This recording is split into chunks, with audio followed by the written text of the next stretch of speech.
tonight. In Texas, unseen forces literally scare a construction worker to death. An attorney solves a 100-year-old murder mystery with the help of the victim. In California, toy store employees encounter a spirit determined to reach out to the living because he refuses to believe that he's dead.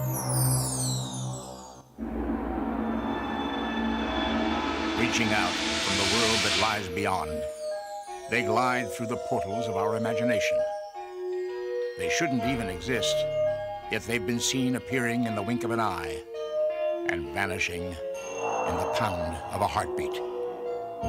Where they come from, what they want, only they know.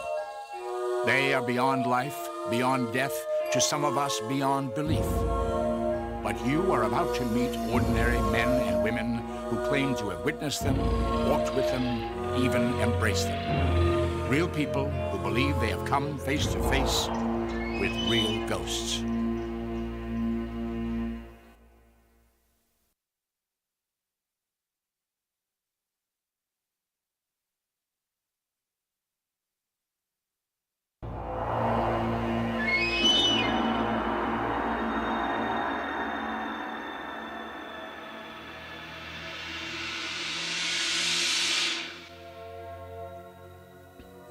When one thinks of ghosts, one imagines ruined castles or a lonely graveyard in the dead of night. But recently, psychic Sylvia Brown investigated a series of hauntings in a most unlikely location, an ordinary toy store in Sunnyvale, California. This is a place in which they had lost, or reportedly had lost, 6 managers. So out of desperation, they called me and said, would you please come in because we think we have a ghost. It's a story of unrequited love, and not like some of the violence we see at other, let's say, ghost stories. It's sad, it's tragic. It was the new frontier of California, barely tamed by farms and orchards. The year was 1881, the season, spring. Yanni Janssen was a barely literate, emotionally disturbed farmhand who lived for just one thing, his desperate love for his employer's daughter. Elizabeth. Yanni, you have to stop writing me these letters. I don't mean to upset you. You have. And if I told my father, he would ask you to leave. But I love you. And I love someone else. I know I'm just a caretaker. I don't have very much to offer, but what riches I do have are in my heart. I don't love you, Yanni. You have to understand that. I don't mean to hurt you, but I'm getting married in 6 days, and it's best that you forget about me. Bye. Wait, you don't know me. You barely knew I existed till I wrote those letters. How do you know you don't love me? I feel nothing for you. I won't rest until you marry me. Elizabeth, don't go!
Time passes, as time will.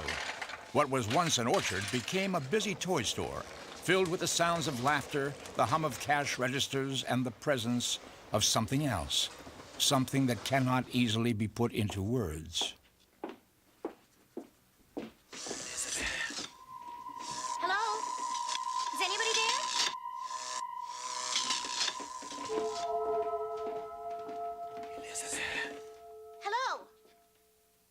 Who's there?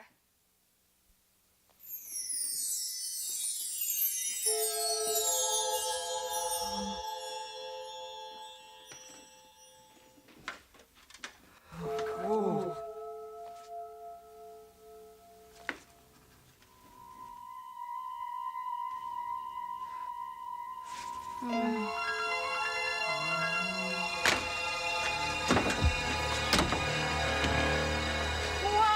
Hold on. Where's the fire? There's something back there. Where? In the storeroom.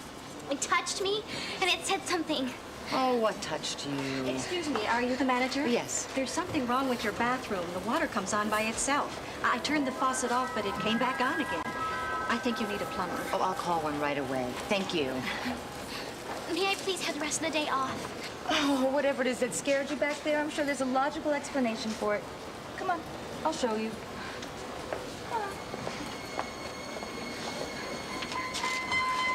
Oh, it's only the storeroom. Nothing to be afraid of.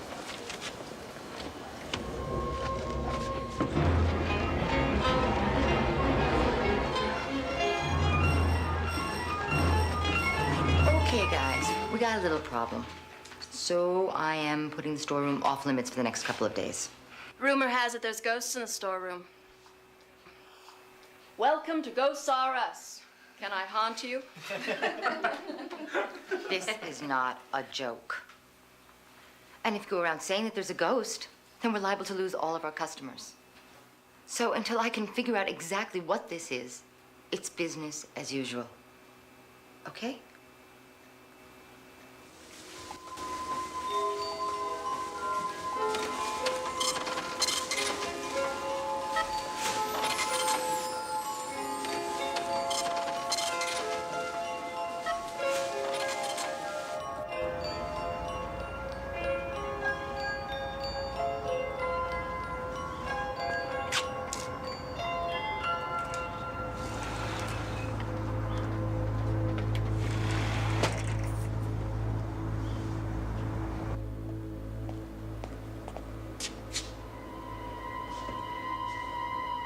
Bill.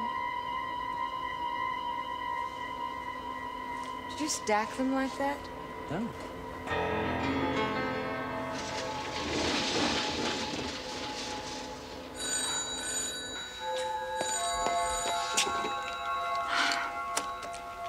Toys R Us. Hi, it's me.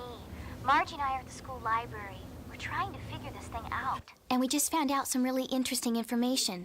A long time ago, some people named Elizabeth and Martin Murphy lived here in Sunnyvale.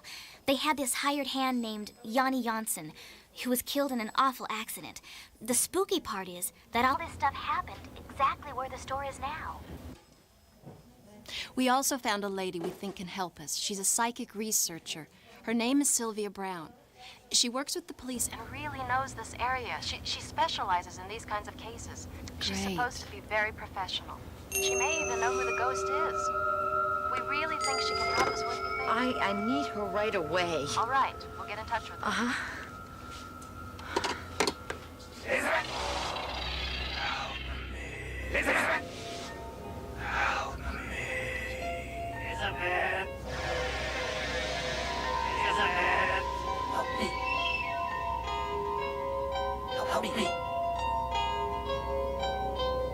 From what I can tell, this has all the signs of a real haunting. What exactly is a haunting? It's spirits that don't know they're dead, or they resist going towards the light. Sometimes it's just unfinished business, or they just don't want to go. You see, in this case, Yanni Janssen is in a time warp, and he really believes that he's still part of this Martin Murphy ranch. So how long will he be doing this for? Months, years, maybe. Well, how do I get rid of him? With a silver bullet. Well, really, we have to convince him that he's dead. That night, Sylvia Brown tried to summon the spirit of Yanni Janssen. Yanni, are you with us? Yanni, can you hear me?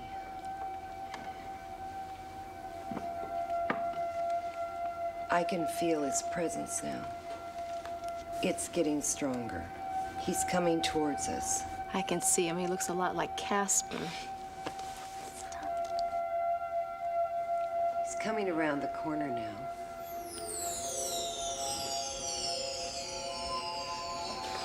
Hello, Yanni. Come closer so we can see you.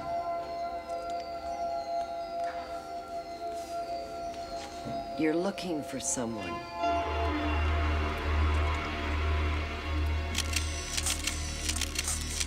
Her name is Beth.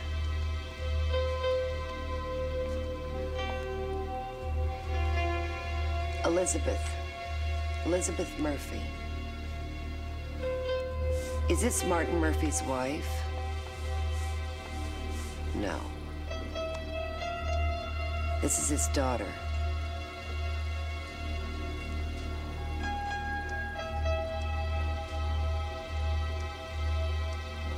I'm sorry. No, she's not here. I know you loved her. She's very beautiful. Yes, I know how you can find her. She's on the other side. She's gone towards the light. You have to go towards the light, Yanni. You have to go towards the light to find Beth. Yanni, go towards the light.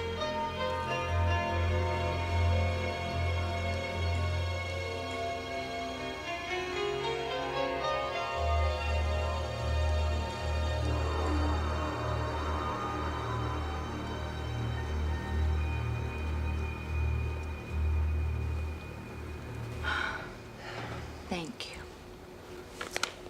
Hopefully he's gone. Good job.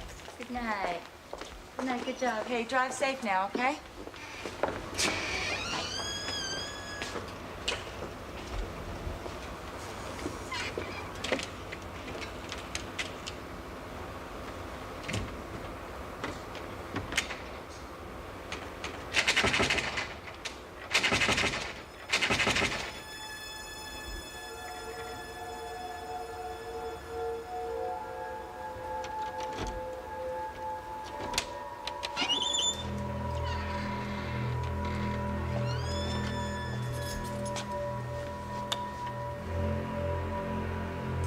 Is anybody here? Hello?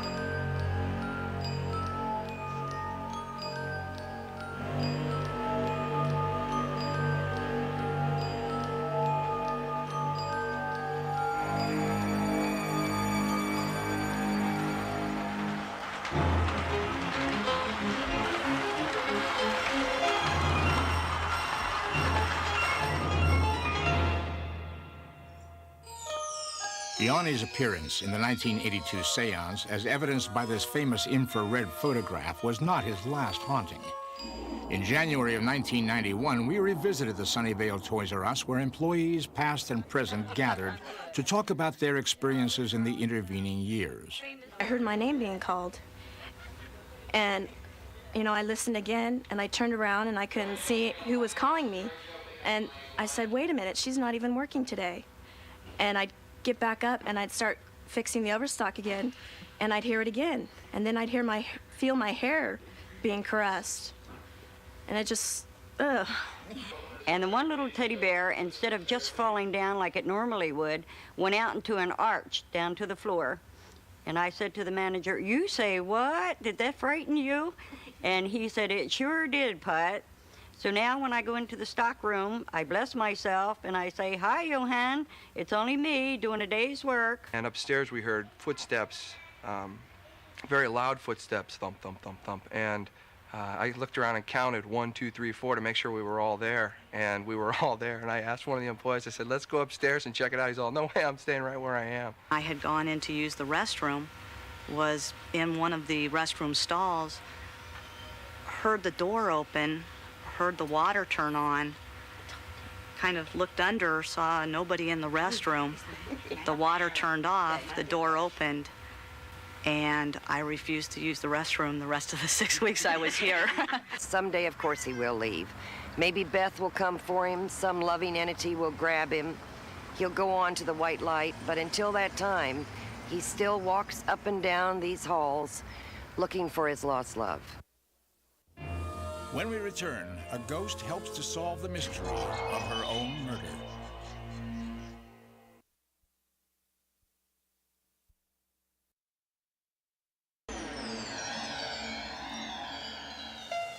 Next to the coast of San Diego stands the Hotel del Coronado.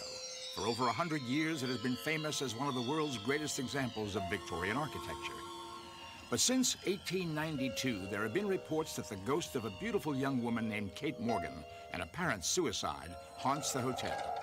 A respected criminal attorney named Alan May was fascinated by recent reports he had seen on television. A mystery buff, he decided to investigate the rumored hauntings firsthand.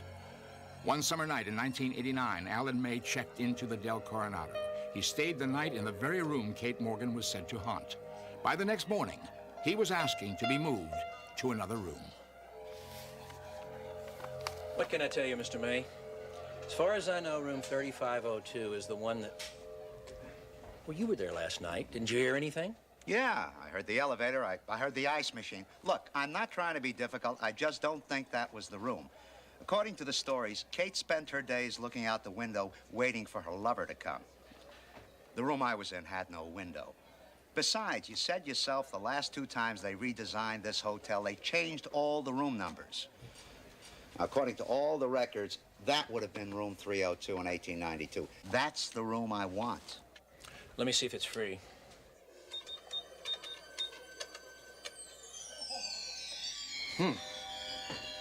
This is very strange. According to the computer, room 3312 is out of service. Is it supposed to be out of service? No, it's not. You want it? Yeah. In my line of work, gut feelings are very important. You have to trust them. You find yourself looking at people and objects and just knowing something about them. I wouldn't say that at that moment I believed that the room was haunted, but I did have a feeling that, haunted or not, this was Kate Morgan's room. This was where she was staying on the night she killed herself. At first, nothing unusual happened. At first. Hi. Hi. Any messages for Alan May in 3312?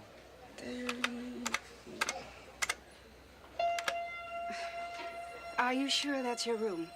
3312. Yes. Why, is there a problem?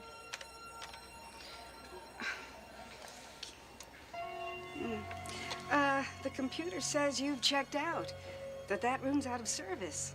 What can I tell you? I'm here. I'm sorry about this, sir. I'll take care of it immediately. You have no messages. Thanks. Our original reason for going out here, I mean, we can sit in the car and drive along and count 10 or 50.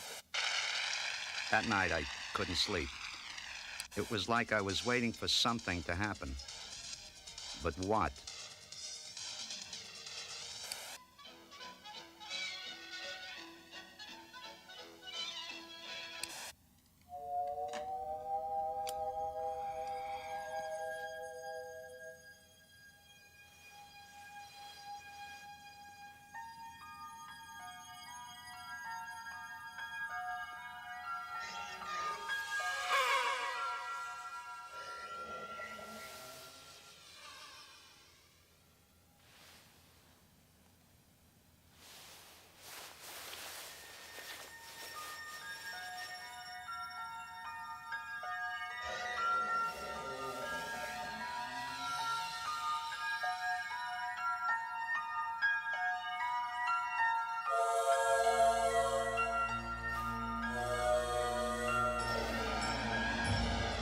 I was panicked. Was I dreaming? I needed a witness. Stop! Stop! Stop! What's wrong? Just follow me. Come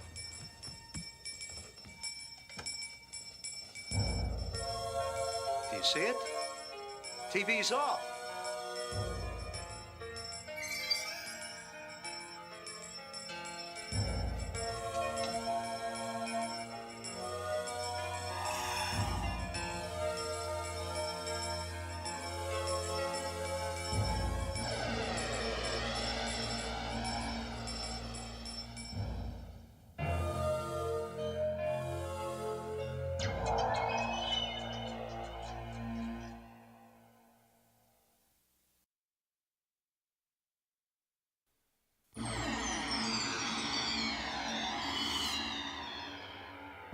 The ghostly image on Alan May's television compelled him to find out more about Kate Morgan's life and death.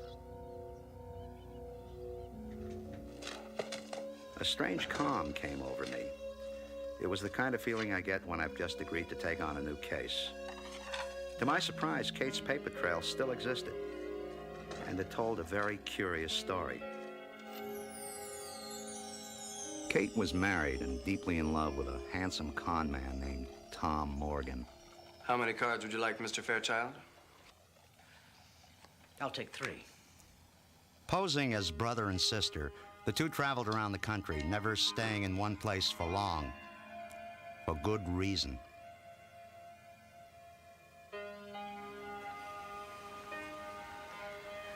Here's your drink, Mr. Fairchild.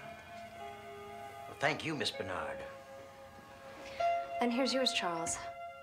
I put in 3 pieces of ice, just like you wanted.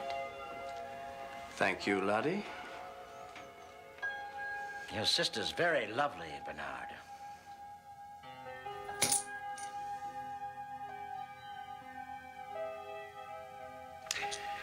I'll see your bet and raise you 50. I think you're bluffing, Mr. Fairchild. I'll see your raise. Call.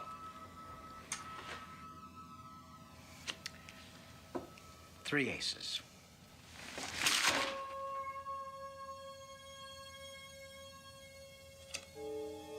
Full house.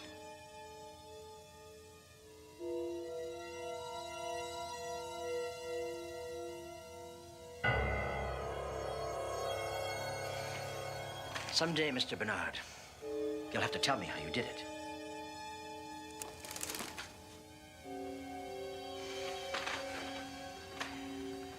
Night, Miss Bernard. You're a hell of a card player, Mr. Bernard.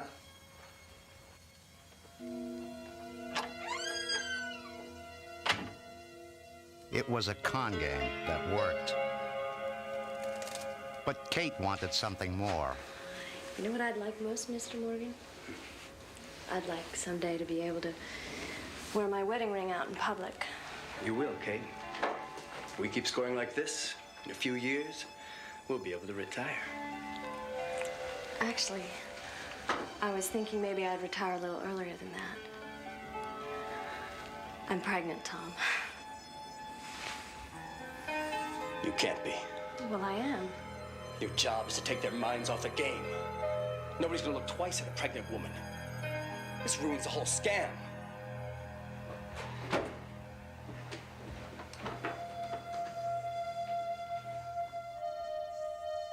Tom abandoned Kate when she no longer served his purpose. She waited for him to return, and waited. Sadly, Kate lost her baby. But despite everything she had endured, she was still determined to rejoin Tom, and he reluctantly agreed to meet her in San Diego. A tragedy was drawing towards the final act. Do you have a Mr. Bernard registered? Yes, we do. As a matter of fact, Mr. and Mrs. Bernard checked in yesterday. Whom should I tell them is calling? No, it's all right. That won't be necessary. Just tell Mr. Bernard that his sister stopped by, and perhaps I could leave a note. Later, that same evening, they found Kate's body. She had died of a self-inflicted gunshot wound. That poor, lonely young woman waiting for a lover that would never come. Kate Morgan's story made sense to me now. Certainly, it would explain the presence of a ghost, if that's what I was dealing with. Ghost or not, my heart went out to Kate. But that night, as I returned to the hotel, I was uneasy. Something was bothering me. It was her death certificate. Maybe the police missed something.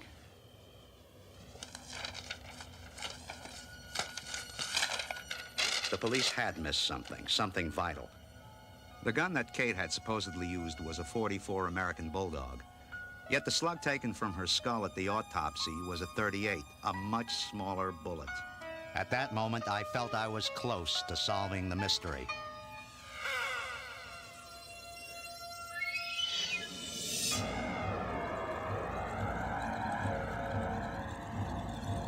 I didn't feel fear so much as I felt awe.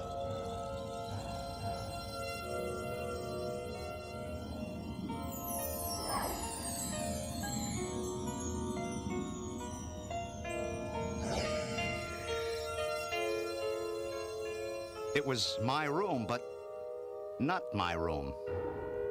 Kate had somehow pulled me into the past. Her past.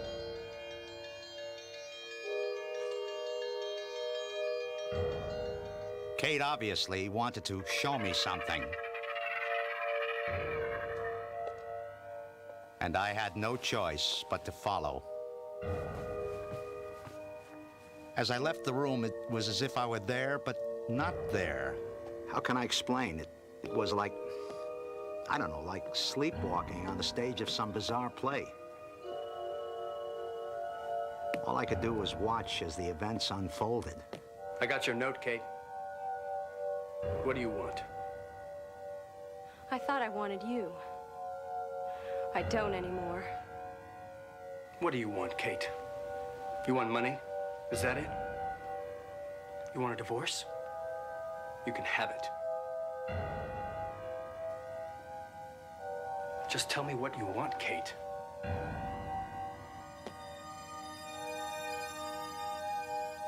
Don't be foolish, Kate. You lied to me. You hurt me. Kate, please.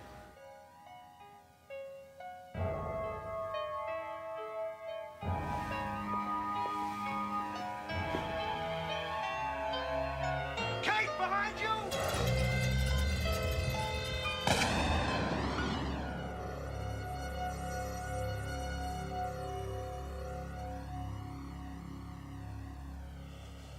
Tom picked up Kate's gun and fired it into the dirt of the potted palm on the landing.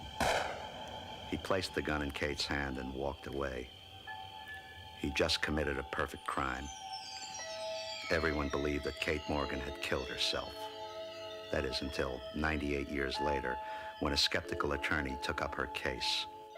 But I couldn't help but wonder, why me? Why had she summoned me to solve her mystery?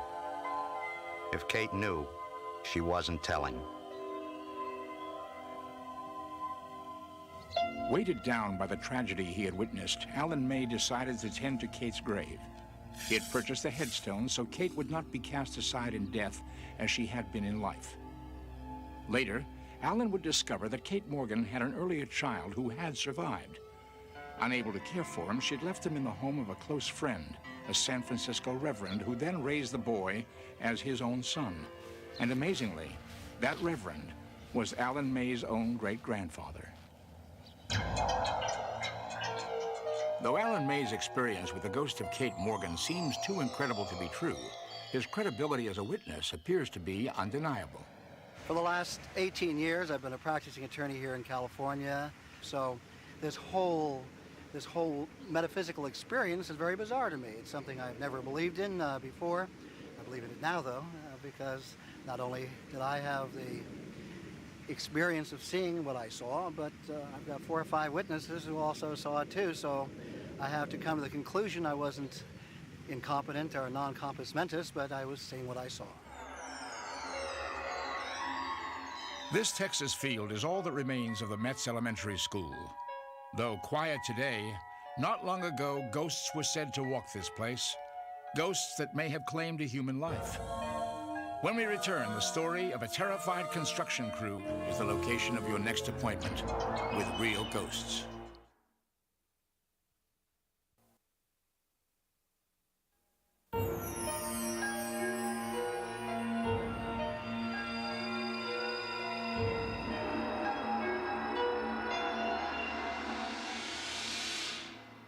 The Metz Elementary School had stood for 75 years, but in the fall of 1990, progress demanded that it be torn down. Blow up the school, let's do it, man. Get out of here. To Morris Torres and his brother Gabe, tearing down the school was an easy job. With their dad Joe calling the shots, it was just another day's work. They were wrong. Dead wrong. Dad, we gotta get started. I know. I'm just waiting for your brother and Leo to finish their inspection. They went inside. We should be okay.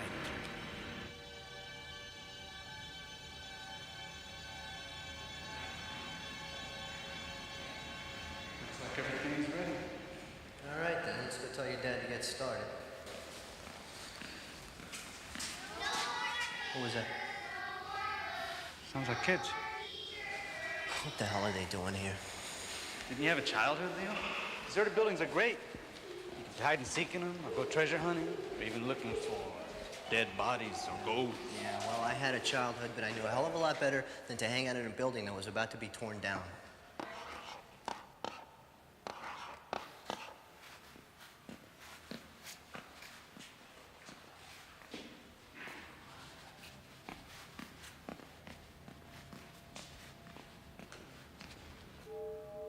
I could have swore the noise was coming from in here. Yeah.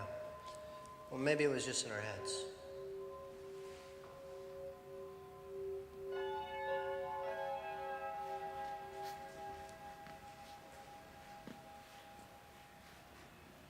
I'll go get Joe. Somebody in here?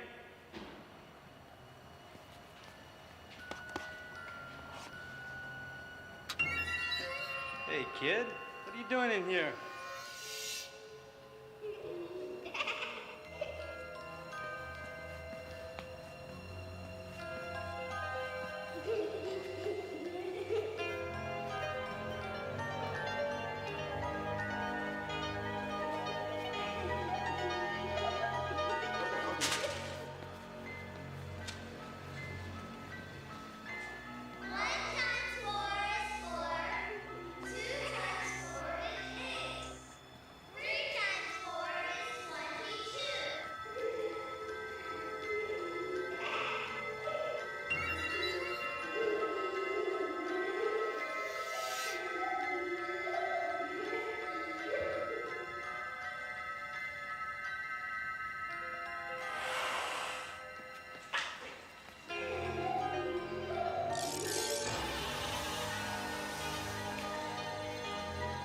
Give me a break, Leo. Joe, I'm serious. Gabe heard it too. What the hell is the matter with you? Inside the classroom. Huh? There was writing. It was there. Hey, you see, I told you. Listen, I don't have time for this. Joe, I'm telling you, there's something in there. Fine. What do you want me to do? Call Ghostbusters? Come on, everybody. We're taking this mother down right now. Miguel, come on, crank it up. Let's get going.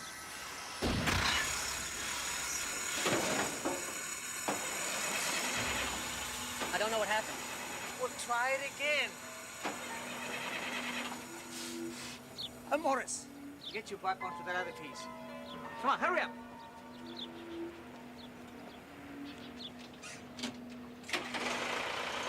All right, son.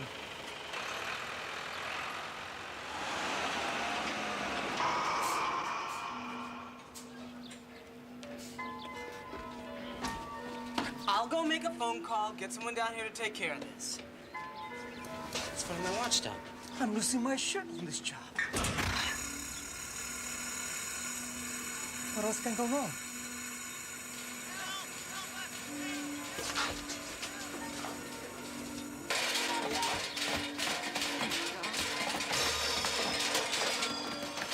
I need some help over here!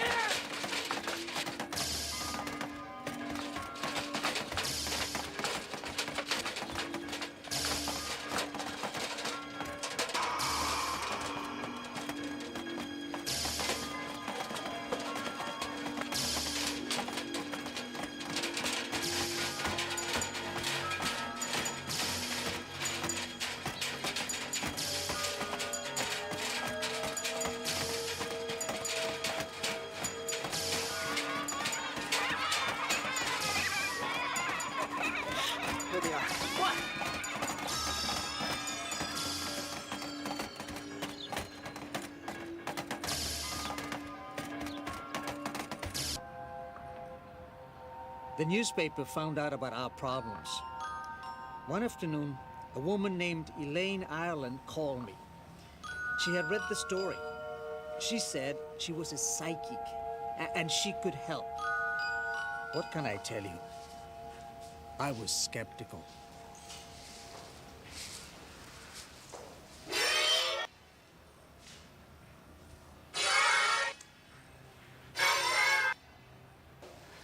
Can you actually hear them?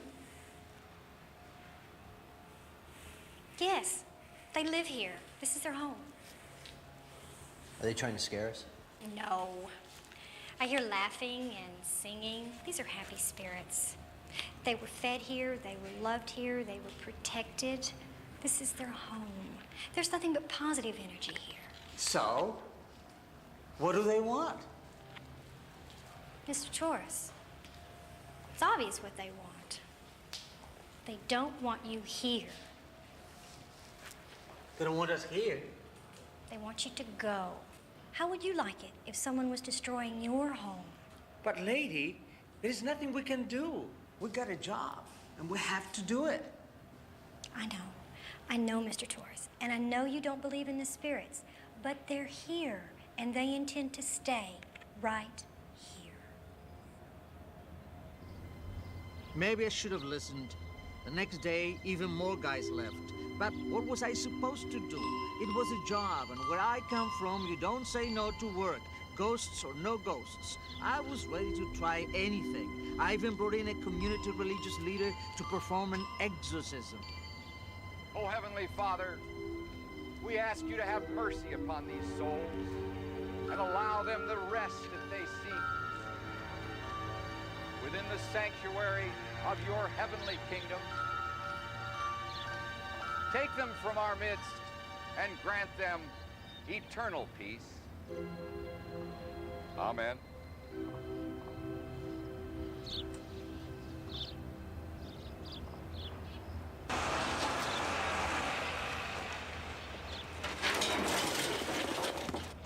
The exorcism seemed to work.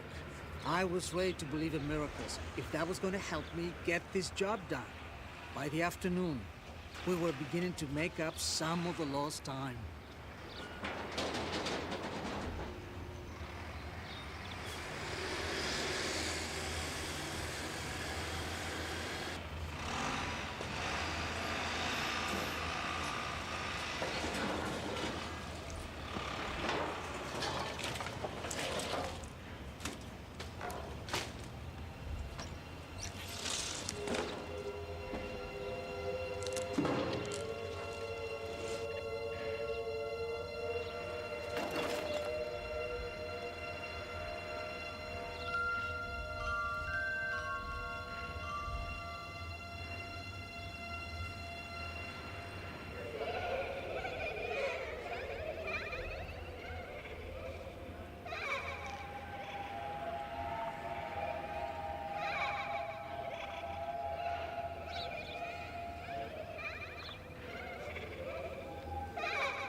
So, what do you think?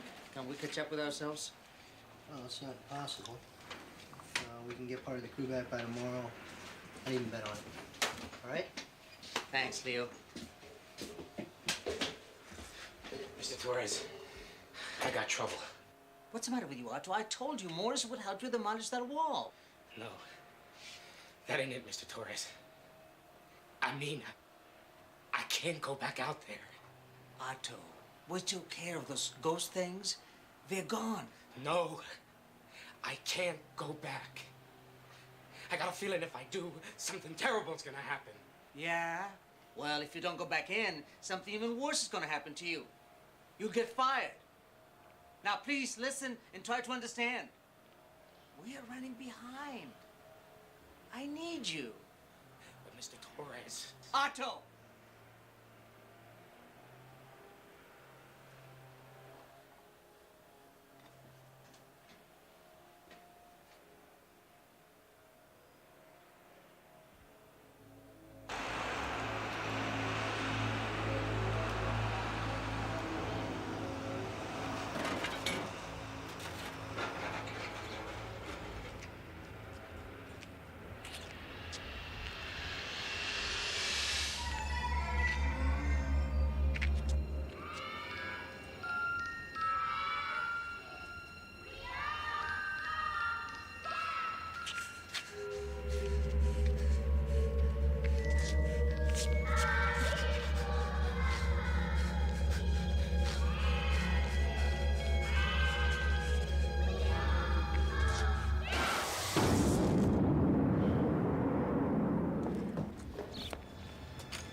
said something about it.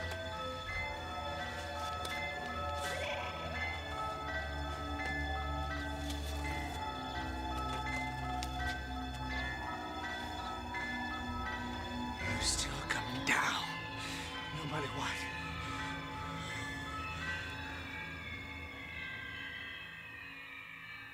Now, all that remains of Metz Elementary School is a vacant lot and many unanswered questions.